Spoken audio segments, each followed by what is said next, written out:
देखिए हम लोग आज पढ़ेंगे क्लास 11 फिजिक्स मॉडल पेपर। ठीक है, मॉडल क्वेश्चन पेपर है जो कि ऐसे बोला जाए तो इम्पोर्टेंट बहुत ज़्यादा क्वेश्चन रहेगा आपका। इसी के आधार पे एग्जाम में आपका क्वेश्चन बनता है। तो मॉडल पेपर करना बहुत जरूरी है, हर एक बच्चा करना जरूरी बहुत जरूरी है। ठीक है, तो इस क्लास में हम लोग पढ़ेंगे बहुत ही मतलब बेसिक से। अगर आप पूरा फिजिक्स पढ़े हैं या नहीं पढ़े हैं तब भी ऐसा कोई सवाल आपको नहीं मिलेगा जो आपको समझ में ना आए। ठीक है, ऐसा ना लगे, नहीं लगेगा कि आप पढ़े नहीं तो समझ में नहीं आया। हर एक क्वेश्चन को समझा के पढ़ाएंगे बेसिक से, ताकि ताकि जरूरी नहीं है एग्जाम में सेम क्वेश्चन छपे। क्वेश्चन अगर अलग पूछ दिया उससे मिलता जुलता तो आप आराम से सॉल्व कर सकते हैं। ठीक है, उसका आंसर बता सकते हैं। चलिए शुरू करते हैं। आपका सब चीज दिखा हुआ है कि कितना घंटा टाइम मिलेगा, कितना क्वेश्चन है, हर चीज। ठीक है, देखिए पहला क्वेश्चन देखते हैं। Question number 1 which among the following is not a basic unit of measurement. मतलब हिंदी में पढ़ सकते हैं आप, हिंदी में भी। निम्नलिखित में से कौन सा मापन की मूल इकाई नहीं है। मतलब मूल जो इकाई था, मूल मात्रक था, उसमें से क्या था, टोटल 7 था। ये चैप्टर 1 का क्वेश्चन है। इसमें हम लोग पढ़े थे मूल मात्रक जो होता है 7 होता है। ठीक है, बेसिक यूनिट ऑफ मेजरमेंट कितना होता है, 7 होता है। 7 तो आपको याद होना चाहिए क्योंकि इससे हर साल एक क्वेश्चन बनता ही बनता है। अब इसमें पूछा था इसमें से कौन नहीं है, 7 था। ठीक है, तो 7 में से कौन ऐसा है जो उसमें नहीं था और यहाँ दिया हुआ है। ठीक है, देखिए उसमें समय था, तापमान भी था, द्रव्यमान भी था, ठीक है, लंबाई था, आपका विद्युत धारा था, ठीक है, ज्योति तीव्रता था। तो इस तरह से 7 था, लेकिन संवेग नहीं है उस लिस्ट में। उस लिस्ट में संवेग जो है नहीं है। तो 7 प्रकार जो है आप सातों को याद कर सकते हैं। ठीक है, बहुत काम का चीज है। तो ये इसका आंसर हो जाएगा आपका, इसका आंसर हो जाएगा आपका ऑप्शन नंबर सी, क्योंकि संवेग उसमें नहीं था। अगला क्वेश्चन है the dimension of kinetic energy is same as that of. मतलब गतिज ऊर्जा का विमीय सूत्र, गतिज ऊर्जा का विमीय सूत्र किसके समान है। गतिज ऊर्जा का विमीय सूत्र किसके समान है। तो देखिए गतिज ऊर्जा जो है एनर्जी है, तो एनर्जी ऊर्जा का मात्रक किसके बराबर होता है, तो कार्य के बराबर होता है। ऊर्जा के मात्रक किसके बराबर, कार्य के। ठीक है, अब जब निकालिएगा ना बीमा से, मान लीजिए गतिज ऊर्जा क्या होता है, किनेटिक एनर्जी का बीमा फॉर्मूला 1/2 mv²। ठीक है, देखिए क्वेश्चन नंबर 3, एक कार है जो 5 सेकंड में विराम अवस्था से 30 मीटर प्रति सेकंड की गति पकड़ लेती है, इसका त्वरण क्या होगा। मतलब हमें एक्सेलरेशन ज्ञात करना है। ठीक है, और कार का आपका इसमें बोला जा रहा है कि आपका रेस्ट से क्या हो रहा है, 30 मीटर पर सेकेंड इन 5 सेकेंड्स। मतलब अगर मान लीजिए आप कार चला रहे हैं, कार में बैठे हैं, तो अचानक से तो 30 की स्पीड नहीं पकड़ेगा। पहले क्या होगा, उसका वेग 0 होगा, u का मान 0। u होता है प्रारंभिक वेग और v होता है अंतिम वेग, क्योंकि पहले होता है u उसके बाद आता है v। तो ये प्रारंभिक वेग। अब ये क्या कार था, अब ये 5 सेकंड बाद, 5 सेकंड लग रहा है इसको टाइम, 5 सेकंड बाद ये हो रहा है कार 30 की स्पीड। कितना की स्पीड हो गया, 30 की स्पीड हो रहा है। ठीक है, तो ये v का मान है। त्वरण पूछ रहा है, त्वरण का फॉर्मूला होता है, त्वरण का बहुत फॉर्मूला होता है। ठीक है, तो ध्यान दीजिए यहाँ पर क्या दिया है, यहाँ प्रारंभिक वेग और अंतिम वेग दिया है।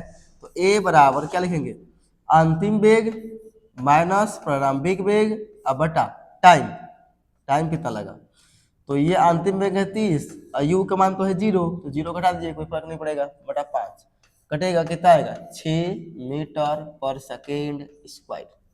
तो उनका मात्रा क्या होता है, मीटर पर सेकेंड स्क्वायर। 6 आपका कहाँ है, ऑप्शन नंबर डी। चलिए अगला क्वेश्चन देखिए, 4 number. Equation of the motions is applicable to motion with. यह क्वेश्चन बोल रहा है कि जो गति का समीकरण है गति पर किस स्थिति में लागू होता है, कब वो अप्लाई होता है, कब अप्लाई होगा। ठीक है, अप्लाई कब होगा, तो अप्लाई देखिए, अप्लाई होने की कंडीशन है,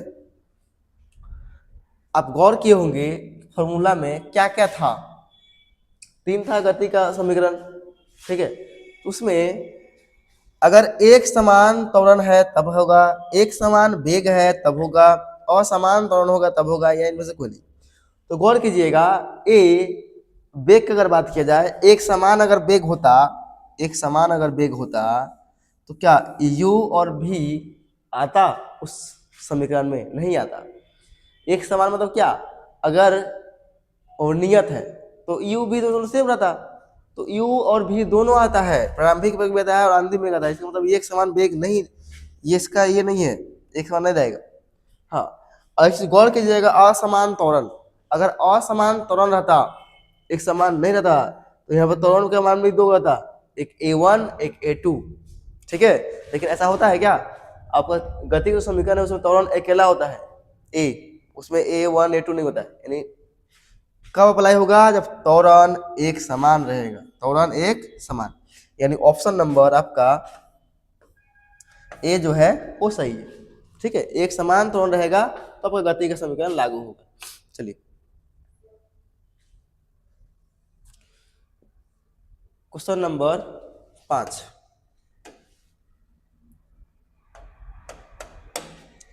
क्या बोला, when a force is applied to an object in the direction of motion, what happens to its acceleration. अब यहाँ बोला जा रहा है कि एक फोर्स है, ठीक है, एक फोर्स है जो उस पर लगाया जा रहा है, जब देखिए, जब किसी वस्तु पर गति की दिशा में बल लगाया जाता है तो उसके त्वरण पर क्या प्रभाव पड़ता है। अब मान लीजिए ये गाड़ी है और गाड़ी आगे चल रहा है और इसी के ऊपर कोई और एक बल फोर्स लग रहा है इसी की दिशा में, तो क्या होगा, गाड़ी की स्पीड नहीं बढ़ जाएगा, गाड़ी जा रहा था उस पर और कोई बल लगाएगा उस पर, तो क्या होगा, गाड़ी की स्पीड बढ़ेगा कि नहीं, बढ़ेगा, बिल्कुल बढ़ेगा, बढ़ेगा। ऑप्शन ए, स्पीड बढ़ेगा। चलिए क्वेश्चन नंबर 6,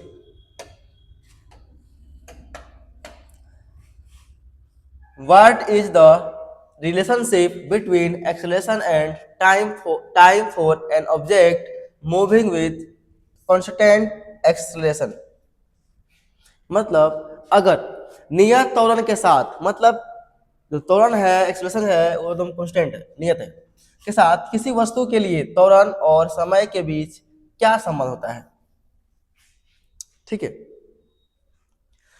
अगर नियत त्वरण है, त्वरण क्या है, नियत है, नियत त्वरण के साथ किसी वस्तु गतिमान किसी वस्तु के लिए त्वरण और समय के बीच, त्वरण और समय के बीच क्या होगा संबंध।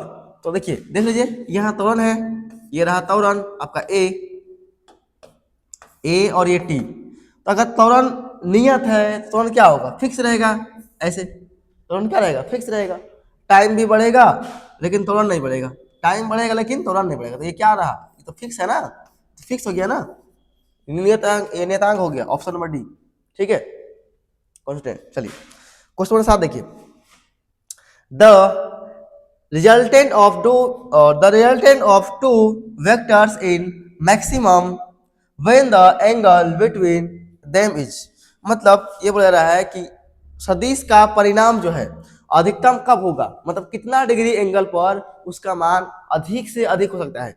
आपको फॉर्मूला आना चाहिए रिजल्टेंट का, क्या होता है, R बराबर √ए के स्क्वायर प्लस बी के स्क्वायर और plus 2 A B sine cos theta, ये फॉर्मूला होता है। सोचिए, कोस कितना डिग्री का मान अधिक से अधिक होता है, तो कोस 0 का मान सबसे अधिक होता है, कोस 90 का मान क्या होता है, 0, कोस 0 का मान 1 होता है, तो कोस 0 का मान 1 होता है कितना पे, 0 डिग्री पे, कितना होगा angle, 0 degree, option number A. ठीक है, चलिए क्वेश्चन नंबर 8 देखते हैं।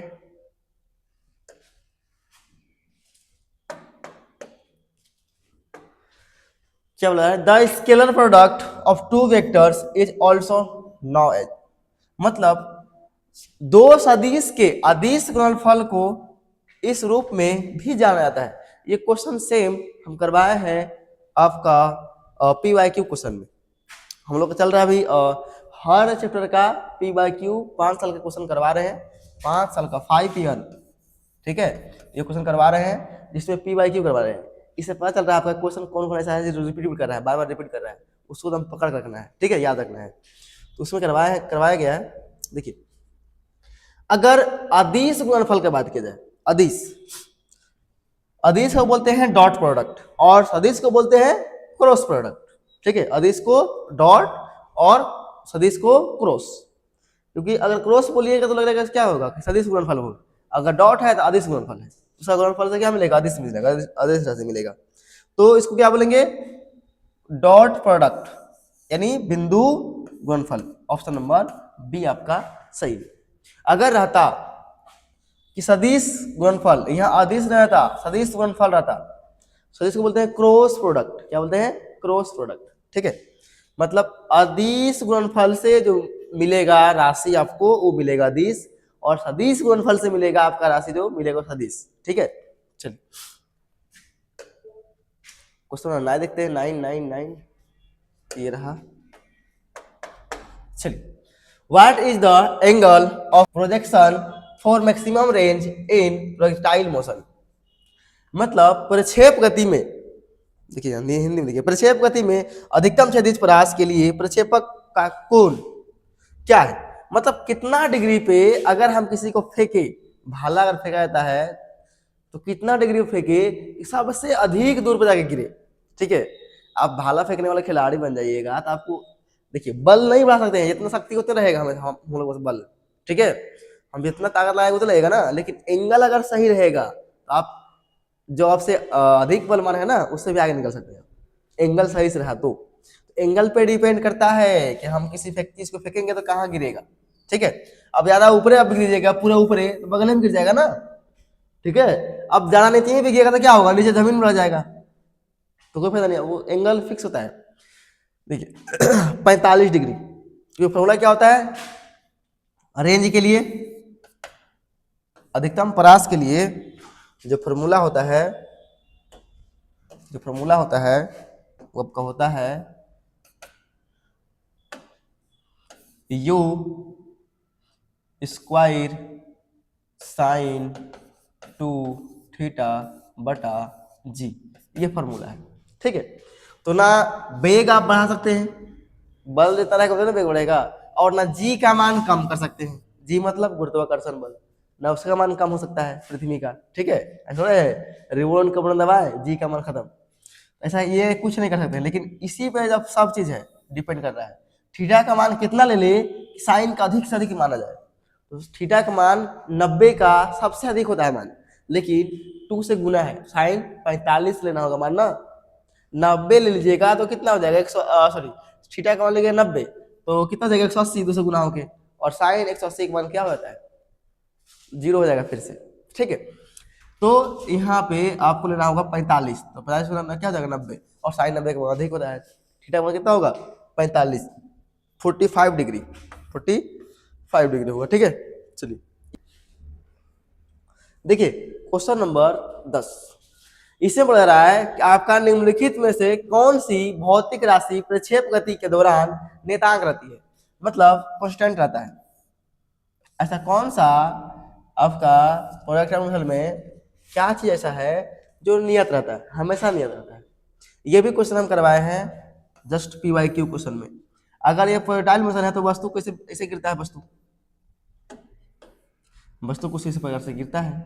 तो इसमें जो है गौर कीजिएगा, चलिए मतलब मान लीजिए आपको नहीं पता है, ध्यान दीजिए। तो जो वस्तु का वेग होगा, जो वस्तु का वेग होगा, ठीक है, वो क्या होगा? शुरू में बढ़ रहा है, फिर क्या हो रहा है? एक समय ऐसा आ रहा है जो एक समय ऐसा आ रहा है फिर घट रहा है, ठीक है, फिर घटते घटते क्या हो रहा है, फिर धीरे धीरे रुक रहा है। तो वेग तो फिक्स नहीं है। अब वेग फिक्स नहीं है तो क्या चाल फिक्स होगा? कभी नहीं, क्योंकि दिशा मान लीजिए दिशा सेम है तो वेग के समान क्या हो जाएगा, दिशा अगर सेम है तो वेग के समान क्या हो जाएगा, चाल हो जाएगा। तो ना वेग नियत है और ना चाल नियत है आपका, ना वेग नियत है ना चाल नियत है। तो इन दोनों में से कोई तो होगा ना, फिर ना ये होगा ना ये होगा। उसके बाद देखिए त्वरण, त्वरण, त्वरण क्या है, आपका जो जी का मान लग रहा है, जो पृथ्वी खींच रहा है, जो पृथ्वी खींच रहा है उस कितना कितना से खींचेगा, हमेशा क्या रहेगा जी का मान, जी का मान 9.8, 9.8 यहाँ पर रहेगा, 9.8 यहाँ पर रहेगा, 9.8 यहाँ भी रहेगा, 9.8। जी का मान क्या होगा, त्वरण क्या होगा, हमेशा समान होगा, हमेशा समान होगा। और याद रखिएगा क्षैतिज परास, ठीक है, वेग का क्षैतिज परास, ये भी क्या होता है, फिक्स होता है, ये भी लंबाई जो है फिक्स होता है। लेकिन ऊर्ध्वाधर क्या होता है, हमेशा घटता बढ़ता रहता है, ठीक है। जी भी समान रहेगा, जी का मान कहीं बदलेगा नहीं, ठीक है। क्वेश्चन आंसर 10 का क्या हो जाएगा आंसर, ऑप्शन सी। अगला क्वेश्चन है, एक देखिए, न्यूटन गति का दूसरा नियम है, मतलब Newton second law of motion is, Newton गति का जो है गति का दूसरा नियम क्या बोलता है। तो देखा जाए दूसरा नियम न्यूटन का क्या होता है, क्या दिया है यहाँ पर, क्या निकलता है, F बराबर एम ए, क्या निकलता है, F बराबर एम ए निकलता है, ठीक है, एम ए निकलता है। चलिए अब यहाँ ध्यान दीजिएगा कि एम को तो एम रहेगा, लेकिन ए को क्या लिखते हैं, ए का फॉर्मूला क्या होता है त्वरण का, v बाई टी होता है ना, तो ये क्या हो जाएगा v बटा टी, लिख देंगे यहाँ पे, ठीक है। चलिए तो एफ का फॉर्मूला क्या मिल गया, M V by T, M V by T, ध्यान दीजिएगा। और एक होता है संवेग, संवेग का फॉर्मूला क्या होता है, एम वी होता है, संवेग का फॉर्मूला एम वी होता है। न्यूटन के सेकेंड नियम पढ़ने से पहले आपको संवेग पढ़ाया गया होगा, संवेग पढ़े हम लोग, ठीक है। संवेग का ये फॉर्मूला होता है, फॉर्मूला आपको याद हो जाइए, हमेशा हम बोलते हैं फॉर्मूला की, क्लास 11 के लिए कुछ याद रहे ना रहे, फॉर्मूला याद हो जाइए। परिभाषा आपसे नहीं पूछा जाएगा, लेकिन फार्मूला पूछा जाएगा, फार्मूला सही बने क्वेश्चन। तो ये P बराबर संवेग का फॉर्मूला क्या होता है, एम पी। तो यहाँ से अगर F का देखिए फॉर्मूला तो क्या मिल गया, P बन गया और ये T बन गया, बना।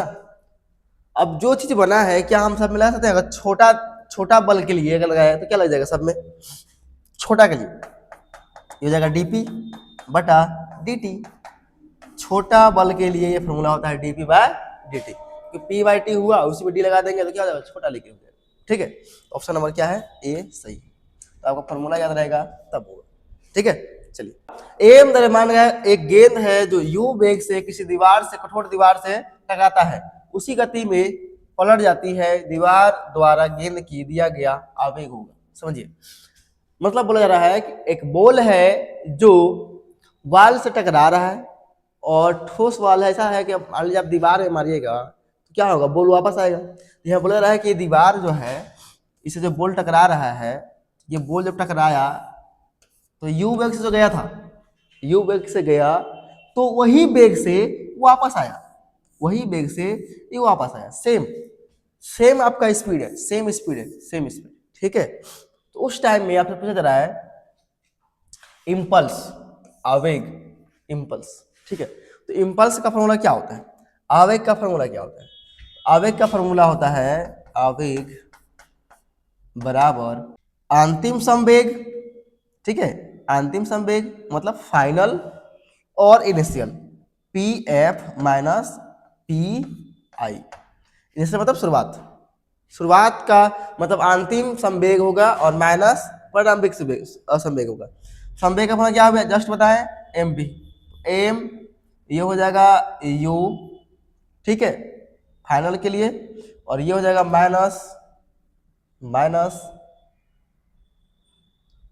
M you. तो गौर कीजिए ध्यान से, यहाँ पर हम लिख देंगे, यहाँ देखिए किसी वस्तु अगर दीवार से टकराएगा तो उसका वेग द्रव्यमान नहीं बदलेगा।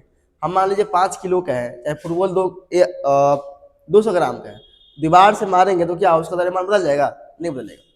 तो यहाँ पर अगर हम फॉर्मूला लगाएं सही से, तो मान लीजिए इसको आप बोल रहे हैं एम, तो ये भी रहेगा m, लेकिन ये इसको मान लीजिए v बोल दीजिएगा, इसको u बोलिएगा, क्योंकि ये आने वाला वेग है, तो आने वाला वेग को क्या बोलते हैं, अंतिम वेग को बोलते हैं v। ठीक है, ऐसा होगा फॉर्मूला। लेकिन ध्यान दीजिएगा कि जो जा रहा था वेग उसका दिशा इधर है, लेकिन जो आ रहा था उसका दिशा उल्टा है। आने वाला का दिशा उल्टा है, जाने वाला का सीधा है। और संवेग क्या होता है, एक सदिश राशि है। संवेग क्या है, एक सदिश राशि है। सदिश होने के बाद अगर दिशा बदलेगा तो उसमें क्या लग जाएगा, माइनस। किस पे, किससे माइनस लगेगा, आने वाला वेग पे, आने वाला संवेग। आने वाला संवेग कौन है, ये ना है, जिसमें क्या लगेगा, माइनस। दिशा इसका बदल रहा है, तो यहाँ आप माइनस मत लगाइए, आप लगा लीजिए यहाँ माइनस। दिशा बदला ना तो माइनस लग जाएगा। देखिए v और u क्या बोला है कि दोनों सेम है, सेम। तो v को आप u लिख सकते हैं, तो ये हो जाएगा माइनस के एम यू और माइनस के एम यू, सेम हो जाएगा। तो ये माइनस माइनस कितना देगा, माइनस के 2m u, माइनस के 2m u, माइनस के 2m u।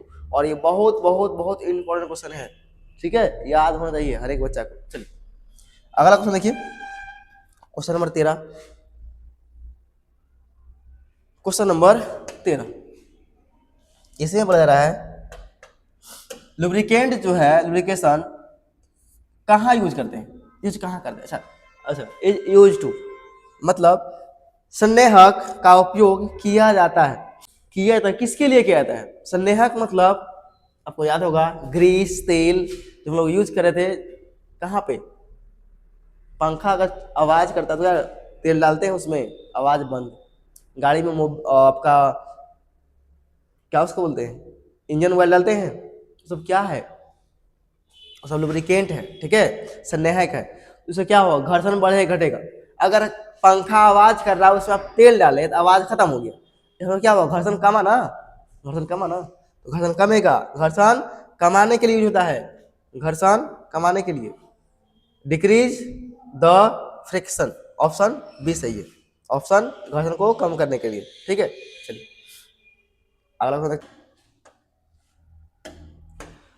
1 किलोग्राम का एक पिंड है जो 10 न्यूटन के बल के कार्य करता है, तो 10 न्यूटन का बल कार्य करता है, तो तुरंत क्या होगा, मतलब एक फोर्स है 10 न्यूटन का और बॉडी एक बॉडी पे काम कर रहा है जिसका मास कितना है 1 kg, तो एक्सेलरेशन ज्ञात करना है।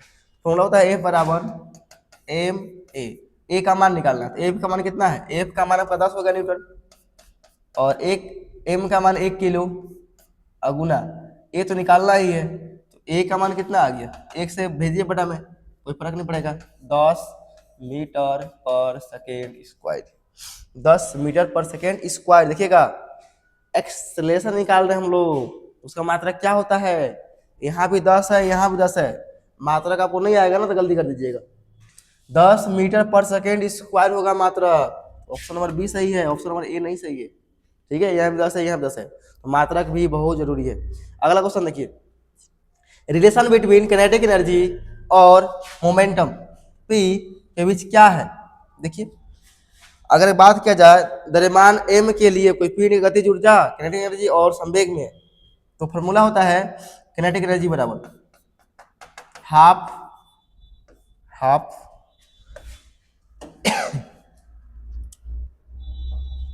हाफ एम भी स्क्वायर, ठीक है, तो हाफ के हाफ एम के एम भी स्क्वायर है, तो 2 को भी लिखिए यहाँ पे इंटू में भी, और ये क्या है, इसी को बोलते हैं पी ना, तो ये हो जाएगा कितना 1/2, ये हो गया एम भी, पी बन गया और भी हो गया, तो ये फॉर्मूला हो गया पी भी, हाफ पी भी।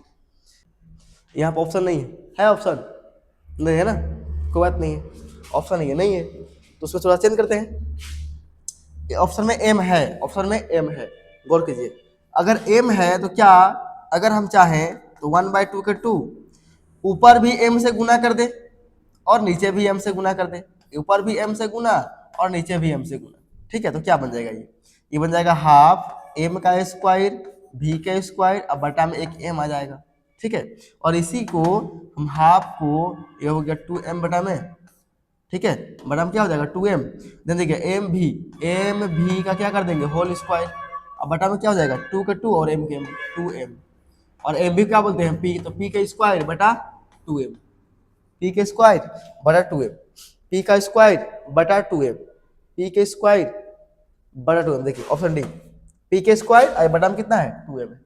ठीक है, तो क्वेश्चन का ऑप्शन कैसे दिया है उस पर डिपेंड करता है आपको कैसे बनाना है। ठीक है, ऑप्शन देखते हुए चलना है। तो आपका ऑप्शन नंबर डी सही है। अगला सवाल देखिए। देखिए क्वेश्चन नंबर 16, इसमें क्या है, किसी वस्तु का वेग 3 गुना कर दिया जाए, उसकी गति जो है क्या होगा। मतलब किसी का वेलोसिटी अगर 3 गुना कर दे, ठीक है, 3 से गुना कर दे, उसका गतिज ऊर्जा काइनेटिक एनर्जी क्या होगा। चलिए, तो काइनेटिक एनर्जी का फॉर्मूला क्या होता है, हाफ एम वी स्क्वायर। ठीक है, कोई दिक्कत नहीं है। अगला क्या कर रहे हैं हम, 3 गुना कर रहे हैं, तो हाफ के हाफ, एम के एम, वी का मान 3 गुना, 3 से गुना कर देंगे, इसका स्क्वायर है, तो क्या मिलेगा, हाफ एम 3 के स्क्वायर 9 और वी के स्क्वायर वी स्क्वायर। क्या बन जाएगा, ये हो जाएगा 9 आगे, इधर आ जाएगा 1/2 एम वी स्क्वायर। तो क्या हो गया, 9 गुना। देख लीजिए जो था ये, इसमें कितना गुना हो गया, 9 गुना आ गया। क्या हो जाएगा 9 गुना, 9 गुना कहाँ पे, 9 गुना ऑप्शन सी है। आगे 1 हॉर्स पावर, 1 हॉर्स पावर कितना होता है, 746 वाट। याद होना चाहिए, एक हॉर्स पावर बराबर कितना होता है, 746 वाट होता है। ठीक है, चलिए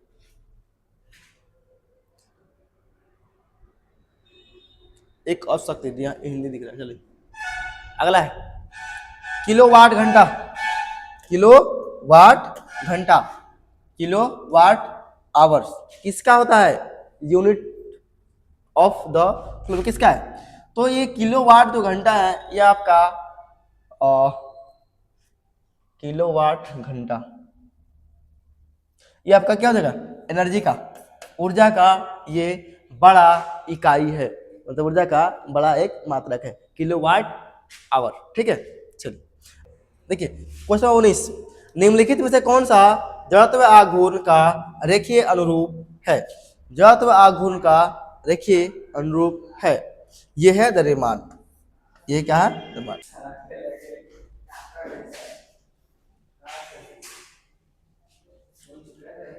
ये बता रहा है एक छड़ के द्रव्यमान केंद्र कहाँ स्थित है।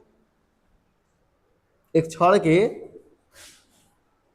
द्रव्यमान केंद्र कहाँ होगा। मान लीजिए छड़ है, इसको अगर हम एक बिंदु पे बल लगा के पूरा उठाना है, कहाँ लगाएंगे, सेंटर पे। कहाँ लगाएंगे, सेंटर पे। क्या होगा इसका, छड़ के बीच में होगा, छड़ के बीच में। ठीक है, ऑप्शन नंबर बी। आगे है आपका, देखिए what is the moment of inertia of A solid sphere of mass m and radius r about its diameter। इसका क्या हो फॉर्मूला, ठीक है, डायमीटर, द्रव्यमान m और त्रिज्या r के एक ठोस गोले का उसके व्यास के परितः जड़त्व आघूर्ण क्या होगा। ठीक है, मोमेंट ऑफ इनर्शिया, इसका डायरेक्ट क्या है फॉर्मूला, हम लोग लिखे उसमें क्या था, इसका formula option number B, 2/5 mr square, 2/5 mr square यार फॉर्मूला है, आपको याद होना चाहिए।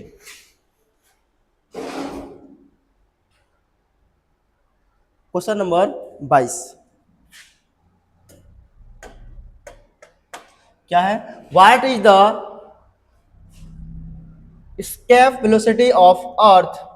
मतलब ये है आपका पृथ्वी का पलायन वेग, लगभग में अप्रोक्स, लगभग क्या होता है, तो 11.2, लेकिन देखिएगा यहाँ, अच्छा 11 है, 11.2 किलोमीटर प्रति सेकेंड। एक है इंग्लिश में, एक हिंदी में ऑप्शन है, तो हिंदी वाला ऑप्शन जो है ना गलती है, और इंग्लिश वाला क्या है, सही है। किलोमीटर होता है, 11 किलोमीटर प्रति सेकेंड से अगर कोई चीज को हम फेंकेंगे तो बस पृथ्वी से क्या होगा, बाहर हो जाएगा। ये क्वेश्चन पूछ रहा है, क्वेश्चन 23 में, दीर्घवृत्तीय कक्ष में सूर्य कहाँ स्थित होता है। हम जानते हैं कि ये दीर्घवृत्त है, ये रहा दीर्घवृत्त। इसमें क्या होता है, 2 होता है आपका फोकस। ठीक है, तो सूर्य होता है कहीं एक, या तो यहाँ होगा या फिर यहाँ होगा, कहीं एक जगह होगा, दोनों जगह नहीं हो सकता है। और पृथ्वी का चारों तरफ घूमता है, तो कहीं एक जगह होगा, फोकस में से एक पर, ऑप्शन नंबर बी। यानी at one of the foci. Option number आपका हो जाएगा बी सही। आगे है 24। चंद्रमा पर किसी वस्तु का वजन पृथ्वी पृथ्वी पर उसके वजन का लगभग कितना होता है? तो 1/6 मतलब 1/6 गुना हो जाएगा, छठा हिस्सा 1/6 1/6। अगर यहाँ कोई व्यक्ति 6 किलो का है तो चांद को हो जाएगा 1 किलो का। अगर कोई व्यक्ति यहाँ आपका 60 kg का है तो वहां हो जाएगा 10 kg का। ठीक है, ये काफी इंपॉर्टेंट क्वेश्चन है। Ratio of kinetic energy to potential energy, यानी गतिज ऊर्जा और स्थितिज ऊर्जा। तो गतिज ऊर्जा पृथ्वी के लिए और चंद्रमा के लिए क्या होता है? पृथ्वी के चारों ओर एक कक्ष में घूमने वाले उपग्रह चंद्रमा मान लेते हैं। ये रहा पृथ्वी, मान लीजिए चंद्रमा यहाँ घूम रहा है, इसके तुलना में थोड़ा क्या गतिज ऊर्जा? एक तो हो जाएगा आपका किनेटिक एनर्जी बटा पोटेंशियल एनर्जी। ठीक है, इसका मतलब हो जाएगा जी एम ई और एम एम हो जाएगा। ठीक है, एम नॉट बोल सकते हैं, चंद्रमा का द्रव्यमान और ये पृथ्वी का, बटा टू टू टू आर बटा पोटेंशियल क्या होता है? जी एम ई एम बटा आर। ठीक है, आर से आर ये खत्म। ठीक है, आर से आर खत्म, और देखिए जी से जी खत्म, नीचे से नीचे कटेगा, ऊपर से ऊपर एम एम पूरा खत्म, तो क्या मिलेगा? केवल 1/2 मिलेगा, 1/2 हाफ, ये हो जाएगा सही। अगला को देखिए क्वेश्चन नंबर 26। प्रति इकाई क्षेत्रफल पर प्रतिनयन बल को किस रूप में जाना जाता है? किस रूप में जाना जाता है? स्ट्रेस प्रति बल के रूप में, प्रति बल के रूप में जाना जाता है। ये प्रति इकाई क्षेत्रफल पर, प्रति इकाई क्षेत्रफल क्या होता है? आपका डायरेक्ट दे दिया है, समझिए इसका अगर मात्रा क्या है ना, बल बड़ा क्या होता है? क्षेत्रफल प्रतिबल का, तो वही आपका हो जाएगा। और ध्यान दीजिएगा प्रतिबल का जो मात्रक होता है, जो विभव होता है, वो आपका दाब का होता है, तो दाब का सेम फॉर्मूला है। चलिए आगे है क्वेश्चन, जिन पदार्थों को बड़े बड़े उपभेदों का कारण बनाने के लिए फैलाया जाता है उन्हें क्या कहा जाता है? मतलब उसको अगर फैला सकते हैं, ठीक है, तो उसको बोलते हैं इलास्टोमेर। ठीक है, भंगुर टूट जाता है, प्लास्टिक टूट जाता है, और तन्य क्या होता है? वो केवल तार बना सकते हैं तन्य से। क्या होगा सही? ऑप्शन नंबर डी सही है, इलास्टोमेर। अगला तो देखिए 28। 1 पोइज बराबर होता है, 1 पोइज बराबर, 1 पोइज ये जो है आपका किसका होगा? 0.1 का, 0.1 न्यूटन सेकेंड मीटर बटा मीटर स्क्वायर आपका हो जाएगा। ये सीजीएस मात्रक होता है, पॉइज क्या है? सीजीएस मात्रक है। इसका आंसर क्या जाएगा? Option B 0.1। डायरेक्ट आपको याद रखना पड़ेगा, जैसे हम लोग याद रखते हैं 1 अर्ग बराबर या 1 न्यूटन बराबर। चलिए ये अगला सवाल है,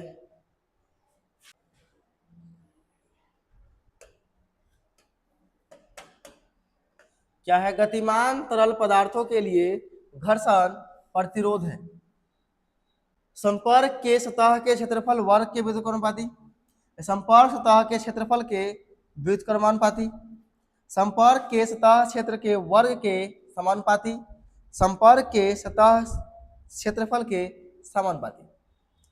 क्वेश्चन है, कोई अगर गतिमान वस्तु है, गतिमान तरल पदार्थ है, उसका जो घर्षण होगा प्रतिरोध है क्या चीज का?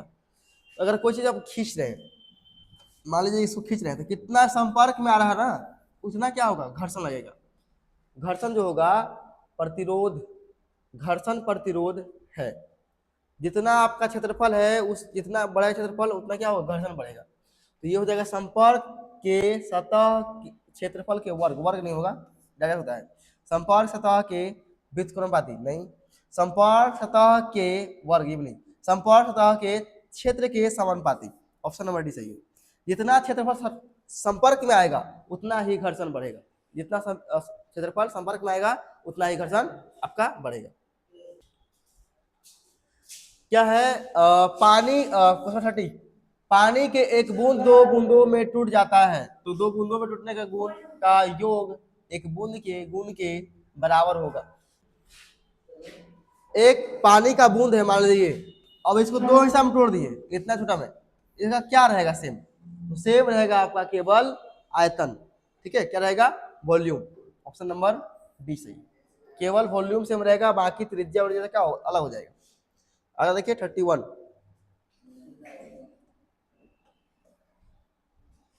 31 क्या है, when water is heat from 0 से कहाँ तक 4 डिग्री तक, वॉल्यूम ऑफ वाटर क्या होगा। अगर पानी को हम गर्म करेंगे, देखिए कोई भी चीज को गर्म कीजिएगा ना तो उसका आयतन जो है बढ़ता है, आयतन क्या होगा, धीरे धीरे बढ़ता है। लेकिन एक ऐसा पानी है जो 4 डिग्री तक, 4 डिग्री तक क्या होगा, घटेगा, 4 डिग्री तक घटेगा, उसके बाद फिर बढ़ेगा। मतलब 0 से 4 डिग्री तक आएगा तब तक घटेगा, 4 से आई जाएगा तो क्या होगा, बढ़ेगा। 0 से 4 तक क्या होता है, घटता है, डिक्रीज होता है। ठीक है, ऑप्शन नंबर आपका बी सही है। पूर्णतः कृष्णिका की अवशोषण शक्ति है। ठीक है, कृष्णिका की अवशोषण, मान लीजिए एक होता है काला, मान लीजिए काला होल है, ये काला पूरा काला कपड़ा का, देखिएगा आप अगर गर्मी में काला कपड़ा पहनिएगा ज्यादा गर्मी लगेगा, ज्यादा गर्मी लगेगा। काला कपड़ा का काम होता है क्या, प्रकाश को, इतना प्रकाश मिलेगा ना सबको अपने अंदर ला लेगा, सबको अपने अंदर ला लेगा। इसीलिए गर्मी के दिन में काला कपड़ा नहीं पहन जाइए, सादा पहनिए, गर्मी कम लगेगा, काला पहने गर्मी ज्यादा लगेगा। तो अगर कोई काला है चीज हॉल बना हुआ है तो प्रकाश इसमें 100% पूरा का पूरा प्रकाश इसके अंदर समा जाता है। ठीक है, तो उसको बोलते हैं 100%। मान लीजिए अगर 100% ये है, परसेंट हटाएंगे तो क्या आएगा, बटा में 00, ये हटेगा परसेंट तो यहाँ से कट कितना आ जाएगा, 1, तो क्या ऐसा होगा इसका 1। अगला क्वेश्चन है, उष्मागतिकी का शून्य कोटि नियम निम्नलिखित में से अवधारणा की ओर ले जाता है। मतलब शून्य कोटि किसके बारे में बताता है, शून्य कोटि जो है उष्मा का नियम ताप के बारे में बताता है, ताप के बारे में बताता है।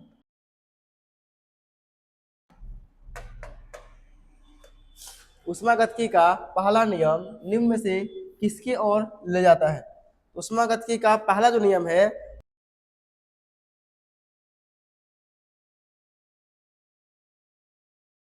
पढ़ाया गया सब, ये नियम में पढ़ा दिया गया है कि ऊर्जा संरक्षण का नियम उष्मागतिकी का पहला नियम बताता है। अगला है SI unit of universal gas constant R, मतलब आर का एसआई यूनिट क्या होगा। गैस कांस्टेंट का क्या फॉर्मूला क्या होता है, पीवी बराबर एन आर टी, हम लोग मिस्टेक कर देंगे, एन आर टी ये होता है। तो टी एक टाइम नहीं टेम्परेचर है, टी क्या है, टेम्परेचर। तो यहाँ से ए निकालिए, आर का पूछा है तो आर को यहाँ रख लेंगे तो पी भी पहले से आ जाएगा और बटा में क्या आएगा, एन और टी, एन और टी आ जाएगा। अब टी है ताप, एन है मोल, टी है ताप और एन है मोल, और पी इंटू भी, पी इंटू अगर भी हम कर दे तो पी का अगर दाब का बीमा निकाले तो दाब का बीमा होता है आपका एम एल, दाब का जस्ट निकाले थे ना, दाब का फॉर्मूला होता है आपका बल गुना बल बड़ा क्षेत्रफल, अब वॉल्यूम है, अगर दोनों गुना करेंगे ना तो ये मिल जाएगा कार्य, दोनों मिल जाएगा क्या, डायरेक्ट कार्य का बीमा मिलेगा, एम एल स्क्वायर टी पे -2, ये होता है पीवी का बीमा। अब निकालिएगा पी मतलब दाब, दाब बराबर होता है बल बटा क्षेत्रफल, इससे निकालिएगा बीमा तो मिलेगा ये चीज, और उसमें गुना कर दीजिएगा किससे, वॉल्यूम आयतन, इसी में गुना हो जाएगा, इंटू में क्या है वॉल्यूम है ना, भी प्रेशर और वॉल्यूम, तो वॉल्यूम के लिए हो जाएगा एल क्यू, मतलब मीटर क्यूब। तो मीटर के लिए बीमा क्या होगा, मीटर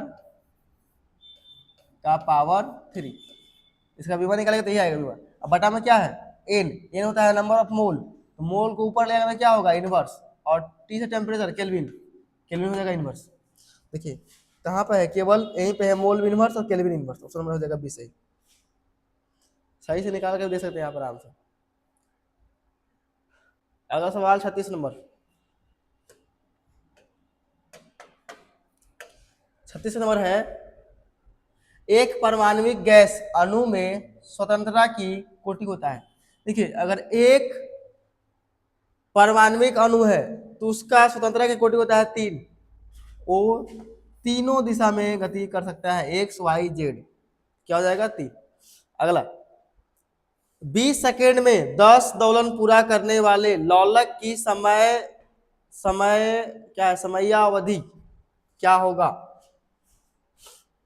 ठीक है, अगर ये लोलक है, लोलक मतलब ये घूमता है ऐसे से, इधर जाएगा और इधर जाएगा, अगर 20 सेकेंड में, अगर 20 सेकेंड में 10 चक्कर 10 बार घूम रहा है, ये 20 सेकेंड में 10 बार, तो 20 सेकेंड में 10 बार ये घूम रहा है, ये हो जा रहा है। ठीक है, तो पूछ रहा है समय अवधि, मतलब एक चक्कर में टाइम कितना लगेगा, एक चक्कर में, यहाँ 20 चक्कर है, एक चक्कर निकालेंगे ना, तो इसमें एक से गुना कर दीजिए, इधर एक को रख लीजिए और इसको भेजिए उधर, तो कहाँ चल जाएगा 10/20, 10/20, सिंपल बात। 20 चक्कर में 10 सेकेंड, तो एक चक्कर में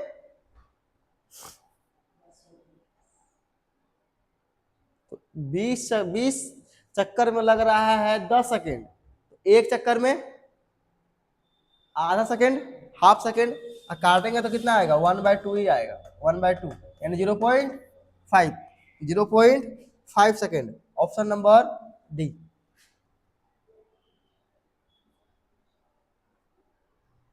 आवृत्ति की एसआई मात्रक, what is the SI unit of frequency. आवृत्ति का फॉर्मूला होता है, डायरेक्ट मात्रक नहीं देख सकते हैं, म्यू से सूचित करते हैं, म्यू से 1 समय होता है फॉर्मूला, 1/समय। तो समय के लिए क्या होगा 1/समय का क्या, अच्छा टाइम, टाइम ऊपर जाते क्या होगा टाइम इनवर्स, और इसी को बोलते हैं हर्ट्ज, क्या बोलते हैं हर्ट्ज, एच जेड से दिखाते हैं हर्ट्ज। ठीक है, तो ऐसा अगर डायरेक्ट नए दिमाग काम करेगा, ऐसे डायरेक्ट याद होता है कि इसका आवृत्ति का होता है मात्रक हर्ट्ज। अगर नहीं पता है तो देखिए क्या है जूल, जूल किसका मात्रक होता है, जूल कार्य का होता है या तो ऊर्जा का होता है, दोनों का होता है जूल। तो ये कार्य और ऊर्जा का है, न्यूटन होता है बल का, यह कार्य या ऊर्जा बोलिए, ये है बल का, और ये है पास्कल, पास्कल है आपका दाब का, पास्कल है दाब का, तो बचा क्या हर्ट्ज। ठीक है, ऐसे ही मात्रा तुक्का। अगला सवाल 40 क्वेश्चन आता है एग्जाम में, 40 में 13 को सही करना पड़ेगा, 11वां क्लास। ठीक है, which of the following is an example of transverse waves, मतलब निम्नलिखित में से कौन सा अनुप्रस्थ तरंग का उदाहरण है। अनुप्रस्थ तरंग, अनुप्रस्थ तरंग प्रकाश तरंग को कहते हैं अनुप्रस्थ तरंग, प्रकाश तरंग को कहते हैं अनुप्रस्थ तरंग, एग्जाम्पल बोल रहा है। लास्ट क्वेश्चन,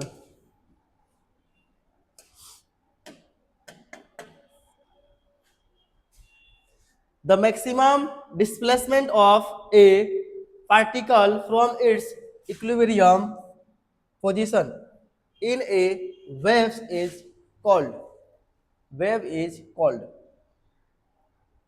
किसी तरंग में किसी कण का उसकी माध्य स्थिति से अधिकतम विस्थापन को क्या कहते हैं। अगर ये पेंडुलम लेते हैं तो पेंडुलम का ये है और यह जाएगा यहाँ से यहाँ तक, तो इसका मध्य बिंदु यहाँ से लेके या तो इधर या तो इधर, कहीं एक तरफ को क्या कहते हैं। यहाँ से अगर यहाँ लेते तो इसे बोलते हैं आयाम, क्या बोलते हैं आयाम, इसको बोला था आयाम, आयाम।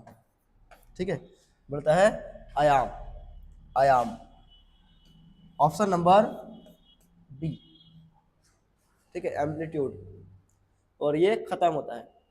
और ये क्वेश्चन जो है काफी इंपॉर्टेंट है, मतलब बहुत ज्यादा इंपॉर्टेंट है, ठीक है, इससे ज्यादा अलग नहीं आता है एग्जाम में। इस बार जिधर 40 सवाल है, 40 सवाल सबको आपको याद होना चाहिए।